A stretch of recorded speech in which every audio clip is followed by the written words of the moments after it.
When we deform the material resists to the deformation, just like the stationary and moving objects resist to the external forces. Now, from it, it is obvious that there are some external resistive forces within the material that opposes the external deforming forces, and that internal resistive forces per unit area are called stress. And as I said, per unit area, so it means that the stress is a distributed property of the material, like it is spread throughout the material. And if we want our structures to be more strengthful, we should be activate the more stress field within the material. Like we should exert the inclined forces instead of the straight forces that will activate the more and more stress field within the material. But we can do this by two ways. Like we can change the direction of the forces that are exerted on the structures. The other way we can do that is by changing the geometry of our design of our structure. But the forces exertion is not always in our control. Like think of the airplane wing, like they are swept backward. You may know that the idea of the swept wings was first of all given by the Robert Jones for the dealing of the shockwave formation.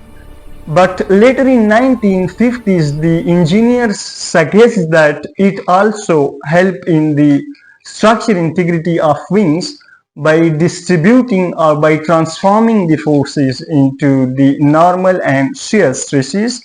Like when we sweep the wing backward, the forces of the wind will be transformed into shear and into the normal forces, while in the straight wings the force of the wind is totally exerted as the normal force. So that helps in structure integrity of the wing.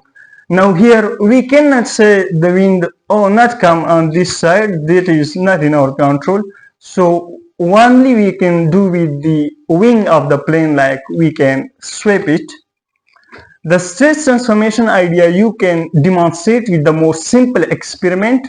Just take two pieces of the sheet, roll one around and keep the other one flat.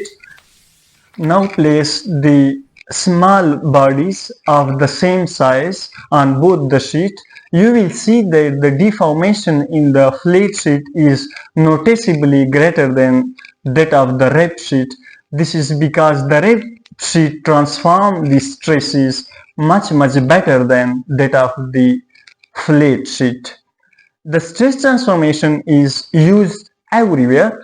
If you look at the structure of Burj Khalifa from the top, you will see that it is not vertically straight, but it is designed in the Y shape, and that because when the wind strikes with the building, the wind forces transforms due to this geometry into shear and normal forces. Similarly, the rocket fuels are stored in the spherical tanks because of the best stress transformation, or the submarine hulls are designed cylindrically because they transform the stresses well. Now here the most important question is how much will be the angle of transformation? Well, to answer this question, thanks to theories of failure. Actually, there are two theories of failure, the normal stress theory and the shear stress theory, and they both are for different material. Like the maximum normal stress theory is for the brittle materials like the cast iron, the ceramics, while the maximum shear stress theory is for ductile material like copper and aluminum. And the reason that are for the different material is because they deforms due to the different forces. Like the ductile material deforms mostly due to the normal forces, and the reason for that is they have the non-directional bondings, while the ductile materials fails because of the shear stresses, because the bonding are directional and they can move with the applied force. You can think of it like in storm, the stronger trees fall down while the weaker one remains safe. Now, as we have said that the ductile materials bondings deforms with the forces, so some scientists and engineers realize that it's actually the strain energy which deforms the ductile material. So another theory was proposed for the ductile material called the maximum strain energy theory. But after that, some other engineer realized that it's actually the shear strain energy that deforms the ductile material, because they can withstand the other energies, but their bondings and their atoms slips on each other because of shear forces. So a maximum distortion energy theory was proposed. Now the maximum strain energy theory is much safer, but it is economically not good, so we will not use it.